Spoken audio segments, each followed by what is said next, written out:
बाबा जी की सत्कार्यों सास संगत जी, राधा स्वामी जी। आज की जो साखी हम आपको सुनाने जा रहे हैं वह है सतगुरु का शुक्राना। जैसे जैसे हमारी जिंदगी में हमको यह एहसास होने लगता है कि वह मालिक हमसे किस हद तक प्यार करता है और उनकी सेवा हमारे लिए कितना मायने रखती है, हम उनका शुक्राना जाहिर करना चाहते हैं। लेकिन गुरु को हमसे कुछ नहीं चाहिए और लफ्ज कभी गुरु का शुक्राना अदा नहीं कर सकते। इसके अलावा हम दातों के लिए तो शुक्रिया अदा कर सकते हैं, लेकिन जो खुद दाता हो उसका शुक्राना भला हम कैसे अदा कर सकते हैं। उसको शुक्राने के लिए हम अल्फाज कहाँ से खोज कर लाएंगे। एक बार एक सत्संगी ने हुजूर महाराज जी से कहा, मेरा कोई खास सवाल नहीं है, आपने जो प्यार दिया है मैं उसका शुक्रिया अदा करना चाहता हूँ। एक बार का वाकया है, हुजूर महाराज जी सेवाएं चल रही थी। महाराज जी कुर्सी में बैठे हुए थे। धूप का महीना था, धूप काफी तेज थी। महाराज जी छतरी लगाए हुए थे और छतरी को 3 बार ऐसे ऐसे हिलाया तो एक सेवादार भाई साहब ने पूछा कि महाराज जी इस 3 बार छतरी हिलाने का माजरा क्या है। तो महाराज जी ने जवाब देते हुए फरमाया कि देवताओं का समूह सेवा मांगने के लिए आया था। जब मैंने पहली बार छतरी को हिलाया तो देवताओं के समूह ने कहा कि मुझे 1 दिन की सेवा बख्श दी जाए। महाराज जी ने मना कर दिया।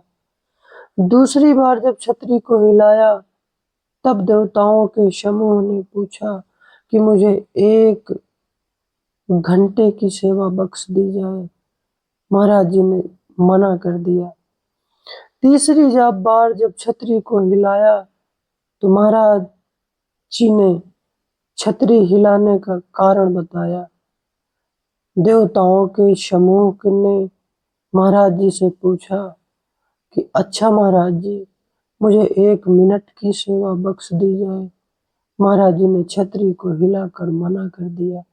हम लोग विचार करें, हम लोगों को सेवाएं मिल जाती हैं लेकिन हम सेवा ठीक से नहीं करते हैं। बड़े भाग्य से ये सेवा सतगुरु हमको देते हैं। हमें भी चाहिए कि जो सेवा उस मालिक ने बख्शी है उस सेवा को जीवन पर्यंत निभाते रहें। सतगुरु किसी भी तरह की सेवा से हमको इनकार नहीं करते। अपने सतगुरु के लिए प्यार और हुक्म की पालना, संगत के लिए बेअंत प्यार और लगातार बढ़ती संगत की जरूरत है, ये सब उनकी जिंदगी को संगत की सेवा से बांध देती हैं और सेवा की इस भावना में वे खुद भी रम जाते हैं। दुनिया में फंसे हुए जीवों को मुक्ति दिलाने के अलावा उनका कोई खास मकसद नहीं होता है। वे निजी स्वार्थ या निजी मकसद के लिए नहीं आते। वे जिस तरह जिंदगी बिताते हैं, जो कुछ भी करते हैं, वे हमारे लिए एक निष्काम जिंदगी की मिसाल कायम करते हैं। वह हमारे लिए इतना करते हैं फिर भी हमेशा कहते हैं कि जो किया सो मालिक ने किया। कबीर साहब जी का कथन है, आप जी ने कहा, ना मैं किया ना कर सका ना करने जोग शरीर, जो किया सो हरि ने किया होत कबीर कबीर। ये पूरी तरह से उसकी बख्शीश है कि हमें सेवा का मौका मिलता है और हम उसे कर पाते हैं। हर किसी को यह मौका नहीं मिलता। बहुत से लोग सेवा करना चाहते हैं, सेवा के लिए उत्सुक भी होते हैं, लेकिन उन्हें कभी मौका ही नहीं मिल पाता। उनके हालात उन्हें इजाजत नहीं देते, उनका माहौल उन्हें मौका नहीं देता, उनके परिवार की जिम्मेदारियां उन्हें अनुमति नहीं देती कि सेवा में जाओ। सेवा का मौका हमें परमात्मा की रहमत से मिलता है। और फिर जब हम सेवा में आते हैं तो हम अपने आप अपना सब कुछ लेकर आते हैं। तमाम कमजोरियां, उम्मीदें और मांगे भी तो लेकर आते हैं। हम सेवा में नहीं पहुंचते, उनसे पहले हमारे डिमांड लेटर वहां पहुंच जाते हैं। जरा सोचिए, हम गलती पर गलती करते रहते हैं, लेकिन हमारा प्यारा गुरु हम में से हर एक को माफ कर देता है।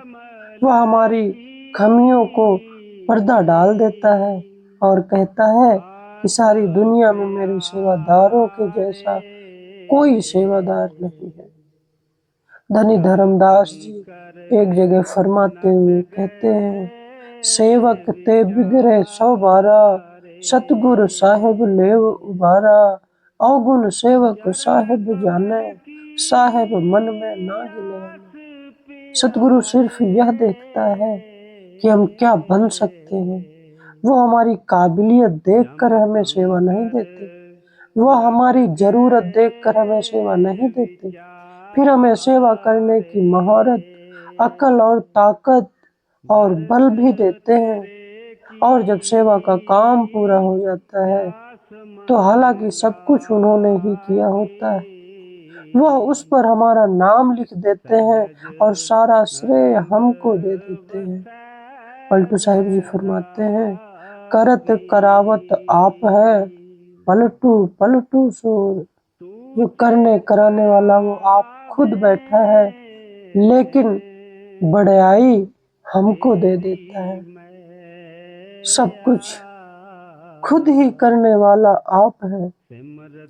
गुरु हमारा शुक्रिया अदा करते हैं और ऐसा वह सेवादारों को प्रसाद देने के जरिए करते हैं। यह एक छोटा सा सादा और बहुत सुंदर मौका होता है जहाँ सतगुरु लफ्जों का इस्तेमाल किए बिना हमारी सेवा का शुक्राना जाहिर करते हैं और हमारे दिलों को प्यार से सराबोर कर देते हैं। लेकिन अपने दिल की गहराई में हम जानते हैं कि प्रसाद के अवसर से ज्यादा अहमियत हमारी सेवा की है। सेवा अपने आप में ही एक सतगुरु का दिया हुआ तोहफा यानी प्रसाद है। एक बार किसी सेवादार ने सत्संग में बहुत खूबसूरत लफ्जों में कहा था, गुरु का प्यार और उसकी मेहर सेवादारों के हाथों से और उनके दिल के जरिए दुनिया के लोगों तक पहुंचती है। जब यह मेहर सेवादारों के जरिए वहां पहुंचती है जहां उसे पहुंचना होता है, तो रास्ते में वह उन सेवादारों के दुख, क्लेश, फिक्र और जुदाई के दर्द को भी बहा कर ले जाती है। जैसे एक बांसुरी के बजने के बाद भी उसका संगीत कुछ समय तक कण कण में गूंजता रहता है, वैसे ही गुरु की दया मेहर की खनक और महक हमारे अंदर उस सेवा के खत्म हो जाने पर भी लगातार बनी रहती है। और अगर हम अपना ध्यान अंतर में भजन बंदगी की ओर मोड़ते हैं तो उस मेहर को जजब करते हैं, हजम करते हैं। यह आनंद ही हम सेवादारों का प्रसाद है। सतगुरु एक पहेली है जिसकी कोई था नहीं, जिसका कोई अंदाजा नहीं लगाया जा सकता, जिसके बेशुमार पहलू हैं। हम शायद उनकी दी हुई तालीम तो समझ सकते हैं, लेकिन उनको नहीं समझ सकते। इसलिए उन्हें समझने की कोशिश के बजाय हमें उनसे प्रेम और उनके हुक्म में रहने की कोशिश करनी चाहिए।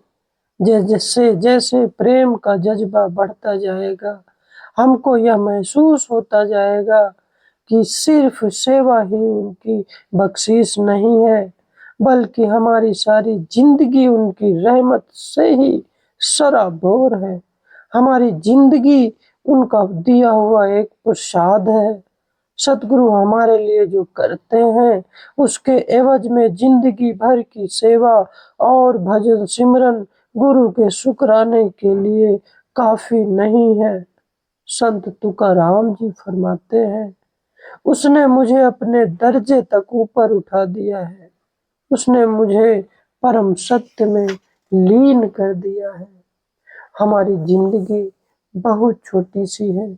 इस छोटी सी जिंदगी में हम सतगुरु का शुक्राना भला कैसे अदा कर सकते हैं। वो जो मालिक हमारे साथ करता है, कभी उसको जाहिर नहीं कर देता। वो मालिक ऐसा है कि हमारी गलतियों के ऊपर पर्दा डाल देता है, कभी उसको उजागर नहीं करता। हमें भी चाहिए कि जो मालिक ने हमें सेवा का मौका दिया हुआ होता है, उस मौके का फ़ायदा उठाकर सच्चे दिल से हमें सत्संग घर में या लखनऊ या मेजर सेंटर, ब्यास या कहीं पर भी हमें सच्चे दिल के साथ सेवा करनी चाहिए जी।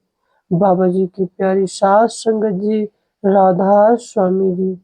हम अगले वीडियो में आपके साथ एक नई साखी के साथ मिलेंगे।